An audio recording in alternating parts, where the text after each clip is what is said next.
আসসালামু আলাইকুম সবাইকে। কুকিং ডায়েরি বাই এপিতে সবাইকে স্বাগতম জানাচ্ছি।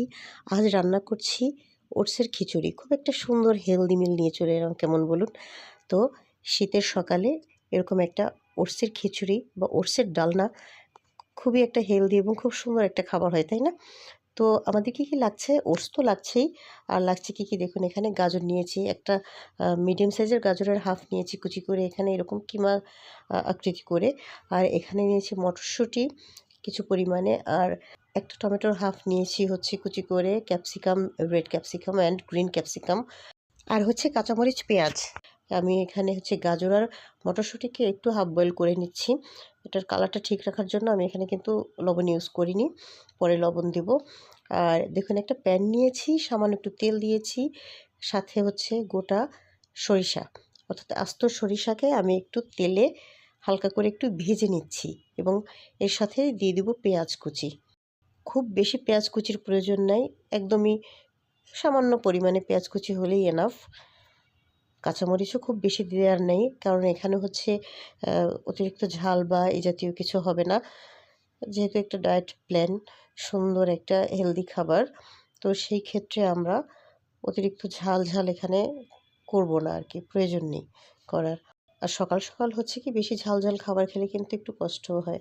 তো এটা হচ্ছে শীতের সকালের জন্য খুব সুন্দর একটা খাবার, এক গরম ধোয়া ওঠা খাবার।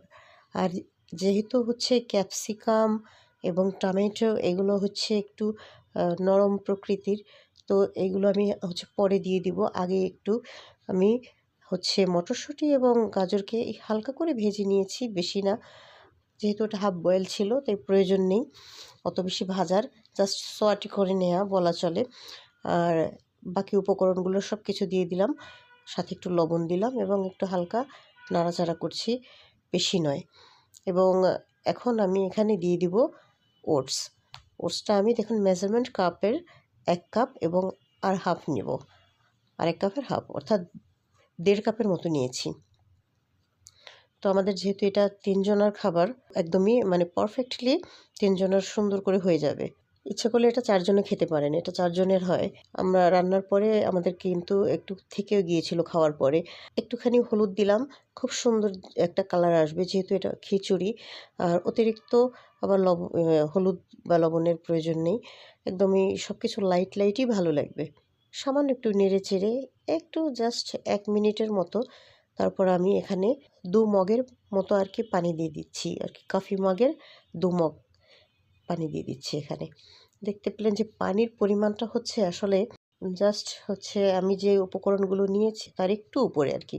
তা এই ওটস রান্না করার এতটাই সহজ আর এত তাড়াতাড়ি এটা হয়ে যায় যে চিন্তার বাহিরে। আপনার যদি এই উপকরণগুলো বাসায় থাকে, কেটে কুটে রেডি করা, মানে আগেই করে রাখেন, তাহলে এটা কয়েক মিনিটের মধ্যে রান্না হয়ে যায়। সকালে আপনাকে আর কোনো হ্যাসেল নিতে হয় না, যদি আপনি রাতে সবজিগুলো কেটে রাখেন। না করলেও হয়, সকালে খুবই অল্প পরিমাণে লাগে, তো তাই না করলেও চলে। আর আগে থেকে কেটে রাখলে এর পুষ্টিগুণও নষ্ট হয়ে যায়। লবণ এবং মরিচ একটু চেক করে নিলাম, যদি কারো লবণ প্রয়োজন হয় একটু দিয়ে নিতে হবে। ইতিমধ্যেই এটা ঘন হয়ে গিয়েছে, এবং সামান্য একটু ধনেপাতা কুচি দিয়ে দিলাম, ব্যাস কমপ্লিট হয়ে গেল। দেখুন কি সুন্দর হয়েছে, সুন্দর একটা কালার এবং লোভনীয়, খেতেও কিন্তু বেশ ভালো। যাদের বাসাতে ক্যাপসিকাম নেই, খুব যে দিতে হবে এমন কোনো কথা নেই, আপনারা ক্যাপসিকাম ছাড়াও টমেটো এবং মটরশুঁটি দিয়ে করে ফেলতে পারেন। অনেকে আবার পালং শাকও দিয়ে থাকে, তো কোনোটাই খারাপ হবে না, আর খেতে বেশ মোটামুটি ভালো হয়, সুস্বাদু হয়, আর হেলদি তো বটেই। আজ এ পর্যন্তই, সবাই ভালো থাকবেন, সুস্থ থাকবেন। উপকারে আসলে লাইক, কমেন্ট, শেয়ার করতে ভুলবেন না। আল্লাহ হাফেজ।